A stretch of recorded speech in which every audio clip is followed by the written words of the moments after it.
Baik, Assalamualaikum warahmatullahi wabarakatuh. Selamat bertemu kembali para siswa. Kali ini kita akan belajar kerja bengkel dan gambar teknik. Mapel ini meskinya mapel praktek ya. Kerja bengkel ini banyak aktivitas bengkel. Kemudian gambar teknik ini banyak mengerjakan sebenarnya. Baik, namun demikian karena situasi pandemi, ya apa yang bisa kita lakukan, ya kita lakukan. Baik, kita lanjutkan. Materi kerja bengkel ini meliputi 1 K3 atau keselamatan dan kesehatan kerja. Jadi dalam bekerja ini harus memperhatikan keselamatan dan kesehatan kerja. Jangan sampai kalau bekerja justru berakibat kecelakaan, tentu ini menjadi masalah ya. Sehingga materi keselamatan dan kesehatan kerja ini mutlak harus kita pelajari. Pelajaran yang kedua yaitu jenis-jenis peralatan bengkel. Berarti ada macam dan cara menggunakan peralatan bengkel. Jadi ini nanti menguraikan tentang alat-alat yang digunakan dalam pekerjaan-pekerjaan teknis ya. Jadi bagaimana menggunakan bor, bagaimana menggunakan gaji, bagaimana menggunakan palu dan sebagainya. Jangan sampai peralatan ini salah dalam penggunaannya. Ketika salah dalam penggunaan tentu hasilnya tidak akan baik. Kemudian materi yang ketiga itu meliputi gambar teknik. Nah, gambar teknik ini ada gambar manual dan gambar berbantuan komputer ya. Nah, nanti kita pelajari alat-alat gambar ya. Di gambar teknik ini berbeda dengan menggambar seni ya. Kalau menggambar seni itu mengungkapkan apa yang namanya ekspresi dari manusia itu kemudian muncullah gambar. Tetapi kalau gambar teknik ini bukan semacam itu. Gambar teknik ini lebih kepada komunikasi ya, komunikasi seorang perancang bagaimana mengkomunikasikan dengan pembuat, contoh arsitek. Arsitek ketika menggambar, nah ini harus bisa diterjemahkan oleh orang-orang yang di lapangan. Nah ini gunanya gambar teknik ya. Namun demikian karena kita elektronika nanti kita lebih banyak berkaitan dengan elektronika ya. Nanti ada aturan-aturan dalam menggambar. Nah kemudian yang materi yang keempat itu adalah praktek. Ini sebenarnya membuat PRT itu kaitannya dengan membuat papan rangkaian ya. Jadi sebenarnya ini cukup panjang ya kalau disampaikan, kalau dipelajari membuat PRT ini cukup panjang. Kemudian membuat rangkaian elektronika, jadi di situ ada kegiatan bagaimana membuat sebuah rangkaian, kemudian kita buat juga boxnya, jadi kemasannya, bagaimana menginstalasi dalam box rangkaian elektronika tersebut. Namun demikian karena situasi pandemi mungkin ini juga nanti bagaimana kita bisa melaksanakan kegiatan ini. Kemudian kita sampaikan budaya kerja 5R. Nah ini budaya yang harus dimiliki orang teknik ya. Jadi budaya 5R ini kemarin kita sudah merancang sebenarnya beberapa waktu yang lalu kita sudah merancang bagaimana membuat budaya kerja SMK. Jadi kita bekerja sama dengan PT MAK ya, Mega Andalan Kalasan yang bekerja dalam bidang pembuatan peralatan medis, terutama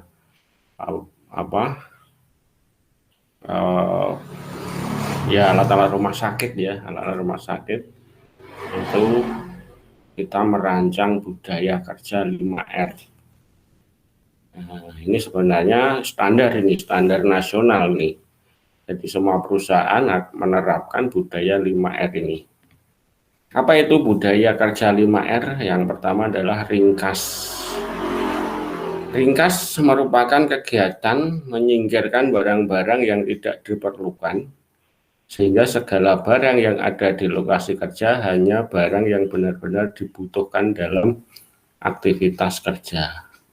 Jadi tidak dibenarkan ya peralatan berserakan gitu ya.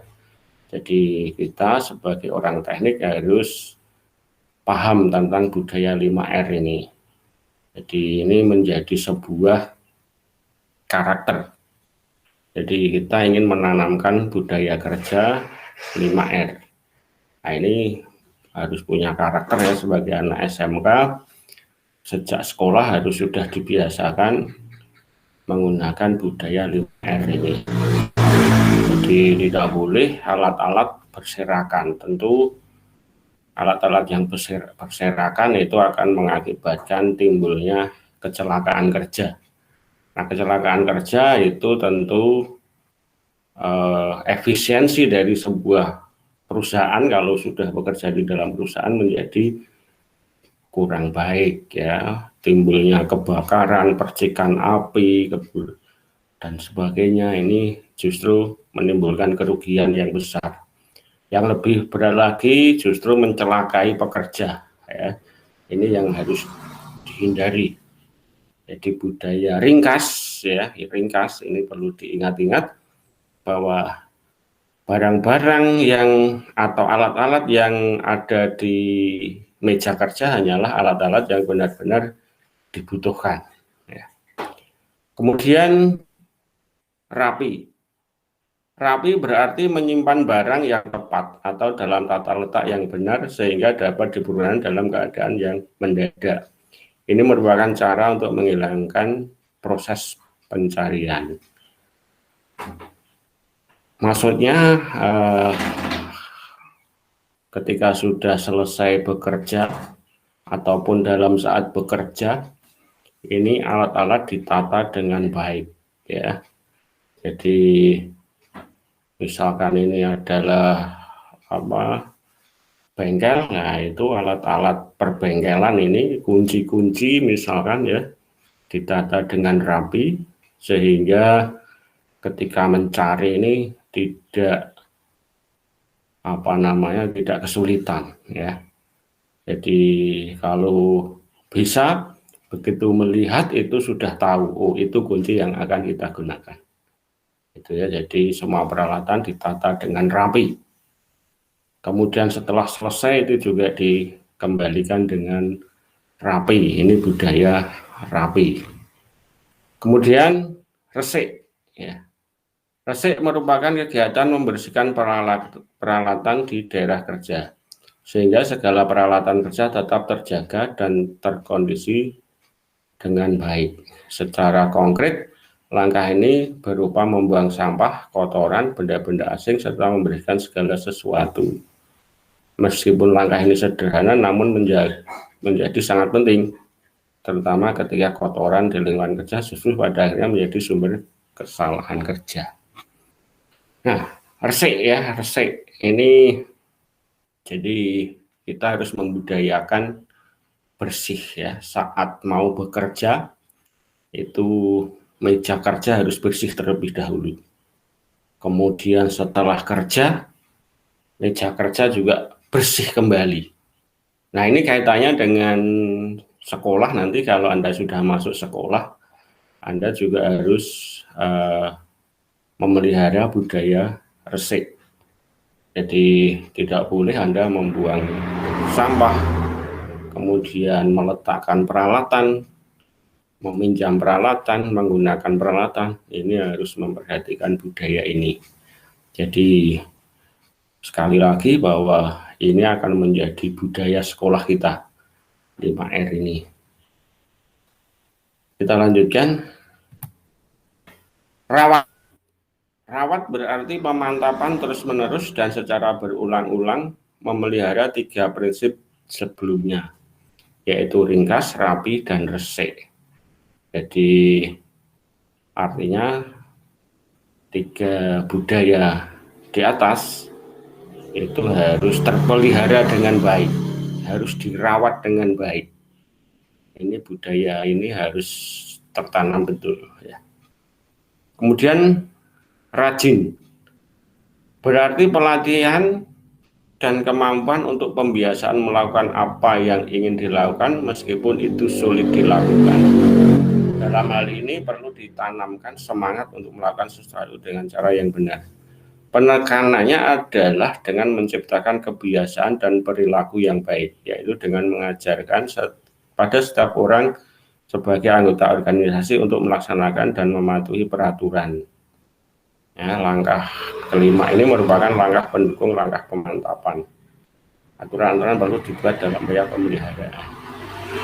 Jadi rajin ini misalkan Anda harus datang jam 7. Nah, ini Anda juga harus tepat waktu ya. Kemudian apa yang harus dilakukan ya setelah datang, yang bertugas membersihkan ini harus tepat waktu juga, membersihkan ruangan. Kemudian yang bertugas menyiapkan alat ini harus tepat waktu juga. Nah, ini nanti budaya rajin ini akan tercipta. Jadi sekali lagi bahwa budaya 5R ini akan menjadi identitas sebuah SMK. Jadi sekali lagi mari semua siswa harus paham tentang budaya 5R ini, dan kita akan terapkan apabila nanti sudah diizinkan tatap muka ya.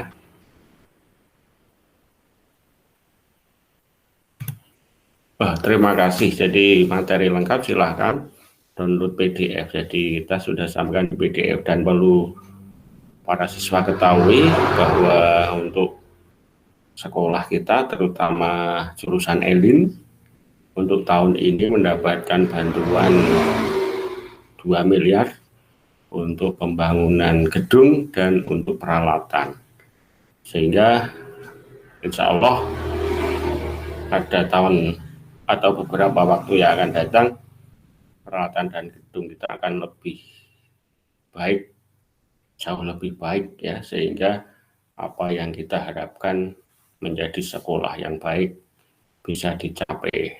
Maka pesan saya pada para siswa, belajar dengan keras ya, belajar dengan giat agar sekolah kita menjadi lebih maju, lebih dikenal dengan di dunia kerja, sehingga ketika Anda lulus akan mendapatkan pekerjaan yang lebih baik. Baik, wassalamualaikum warahmatullahi wabarakatuh.